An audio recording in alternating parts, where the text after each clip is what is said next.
Assalamualaikum warahmatullahi wabarakatuh, salam sejahtera bagi kita semua, Om Swastiastu, Namo Buddhaya, salam kebajikan. Selamat datang di channel YouTube saya, Belajar Bertani. Yang pastinya, bertani itu keren. Dalam video kali ini, kita akan mengenal dan belajar tentang hand pollination. Mungkin terdengar teknis, tapi sebenarnya ini adalah cara sederhana yang bisa kita lakukan untuk membantu tanaman menghasilkan buah yang lebih baik. Jadi hand pollination, atau yang biasa kita kenal dengan kata penyerbukan buatan, atau penyerbukan tangan, dapat diartikan sebagai teknik penyerbukan buatan, yang dilakukan secara manual oleh manusia. Baiklah. Di sini saya akan menjelaskan sedikit, apa itu hand pollination? Agar Sobat Tani bisa dapat memahaminya. Hand pollination atau penyerbukan tangan, adalah proses memindahkan serbuk sari, dari bunga jantan ke kepala putik bunga betina secara manual. Pada tanaman kakao, penyerbukan ini penting karena beberapa alasan, antara lain, 1. Meningkatkan keberhasilan penyerbukan. 2. Mendapatkan buah dengan kualitas dan kuantitas yang lebih baik. 3. Melakukan persilangan untuk menghasilkan varietas unggul. Mengapa hand pollination perlu dilakukan? 1. Karena tanaman kakao memiliki bunga yang kecil dan kompleks, sehingga penyerbukan alami oleh serangga seringkali tidak efisien. 2. Beberapa varietas kakao memiliki sifat self-incompatible, artinya mereka tidak dapat melakukan penyerbukan sendiri. Sehingga ketiga, dengan penyerbukan tangan, petani dapat mengontrol proses penyerbukan dan memilih induk jantan dan betina yang diinginkan. Bagaimana caranya? Berikut cara kerja dapat diperhatikan dalam video tersebut. Bunga klon ini ya, BB1. Nah, sekarang kita akan menjelaskan sedikit ini, bagian-bagian bunga ya. Nah, ini yang pertama ini adalah tangkai bunga, kemudian ini kelopak, yang ini kelopak, kemudian setelah kelopak itu ada mahkota. Ini mahkota ini yang akan kita pangkas yang ini. Nah ini kelopak mahkota, kemudian yang ini ada bintang 5, yang ini yang dimaksud dengan staminut. Jadi ini biasanya disebut ini ya bunga steril atau bunga jantan steril. Ini nanti kita akan pangkas juga sebelum melakukan polinasi.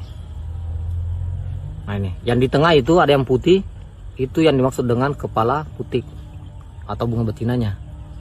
Kelamin. Yang putih mana, Pak? Ini yang di tengah. Di tengah itu. Ini. Oke itu. Jadi ini kita pangkas sama dulu sebelum kita polinasi. Ini harus jeli kita punya penglihatan. Nah seperti itu.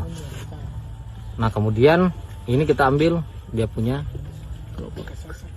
bunga betina. Oke, yang ini ya. Ini yang bunga jantannya nih. Jadi teknisnya itu kita oles aja nih. Di staminutnya yang dioles, Pak? Bukan, di bunga betinanya. Di bunga betinanya. Nah, seperti itu. Itu cukup 3 kali. Seumpama kita masih ragu, ambil lagi 1. Ini.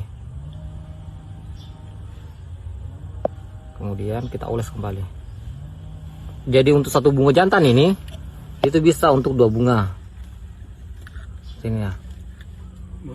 Itu di tempat yang sama diolesnya? Iya. Di ini di benang di kepala putik. Tuh seperti itu. Nah, seperti itu saja. Jadi ini bisa juga kita ini. Kapan polinasi baru ada ini kalau berhasil, Pak? Nah, kalau ini untuk memastikan dia berhasil, dia akan muncul seperti ini. Coba. Ini dia. Ini umur setelah penyerbukan ini 3-4 hari nih. Ini nih.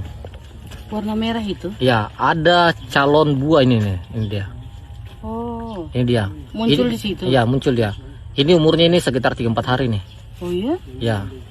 Namun kalau kita punya proses polinasi ini gagal, ini akan jatuh 2-3 hari ke depan ini. Yang mana jatuh? Yang bunganya? ini, iya, dia gugur. Rontok. Dia rontok. Tapi seumpama dia berhasil, dia akan seperti ini. Ini nih. Ini proses alami nih. Dia jadi seperti itu. Oke, kita bisa ini lagi.